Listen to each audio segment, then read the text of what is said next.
1979년에 있었던 한 혁명이 어떻게 지금까지도 전 세계 에너지 가격을 쥐락펴락하고 있을까요?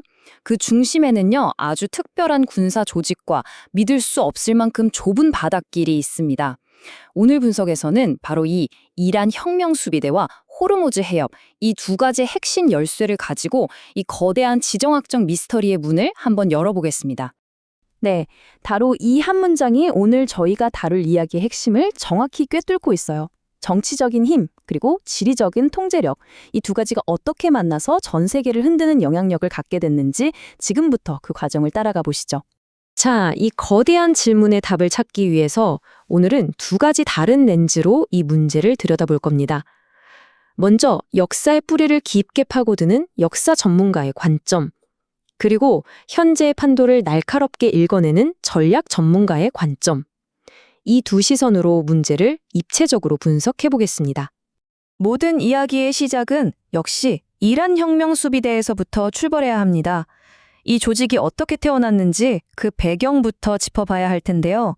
역사 전문가의 시선으로 보면 그 시작점엔 바로 불신이라는 감정이 있었습니다.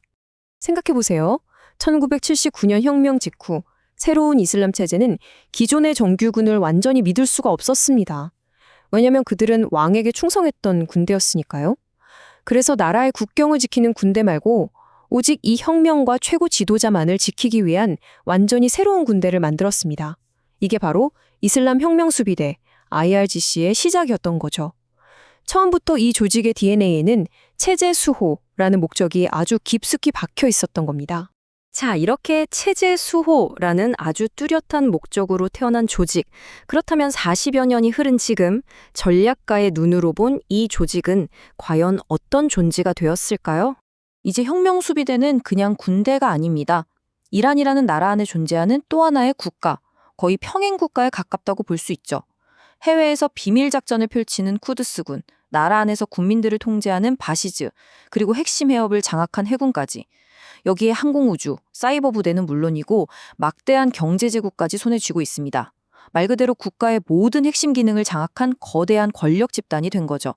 이 거대한 조직은 크게 두 개의 강력한 팔로 움직입니다.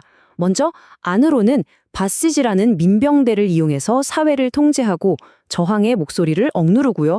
그리고 밖으로는 쿠드스군이라는 특수부대를 통해서 레바논, 시리아, 이라크, 예멘 같은 중동 곳곳에 이란의 영향력을 뻗치기 위한 대리 세력들을 키우고 관리합니다.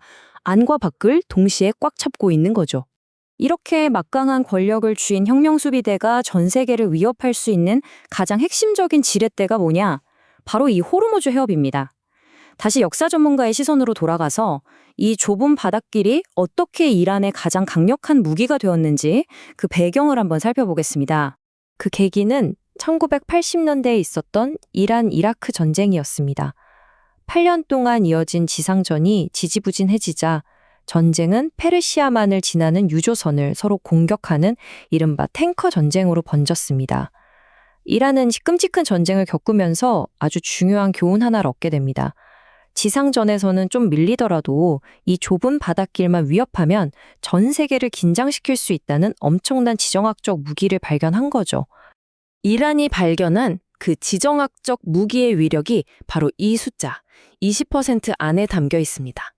전략적으로 봤을 때 이 숫자가 오늘날 세계 경제에 던지는 의미는 정말 어마어마합니다. 그럼 이 20%가 뭐냐? 전 세계에서 바다를 통해 운송되는 원유 중에 무려 20%가 바로 이 호르무즈 해협을 통과한다는 뜻입니다.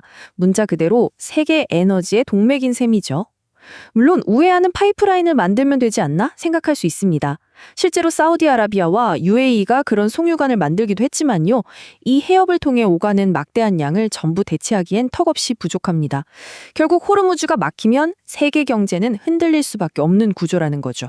자, 이렇게 중요한 해협을 가운데 두고 이란과 그 주변국들은 굉장히 복잡하게 얽힌 체스판을 형성하고 있습니다. 과연 각 플레이어들은 지금 어떤 수를 두고 있을까요? 이 복잡한 중동의 지정학을 이해하려면 주요 플레이어들의 관계를 봐야 합니다. 지역의 맹주 자리를 놓고 다투는 영원한 라이벌 사우디아라비아, 그리고 대리세력들을 통해 보이지 않는 전쟁을 벌이고 있는 숙적 이스라엘, 또 한편으로는 양측을 조용히 연결해주는 중재자 오만, 그리고 경제적 실리와 안보 사이에서 아슬아슬하게 줄타기하는 UAE까지 각자의 셈법이 정말 첨예하게 충돌하고 있는 곳입니다. 물론 이렇게 복잡한 관계 속에서도 외교를 통해 문제를 풀어보려는 노력이 없었던 건 아닙니다. 하지만 그 과정은 뭐랄까 정말 롤러코스터 같았죠. 역사적으로 보면 2015년에 핵합의가 타결되면서 잠시 평화의 문이 열리나 싶었지만 2018년 미국이 합의를 탈퇴하면서 모든 게 물거품이 됐습니다.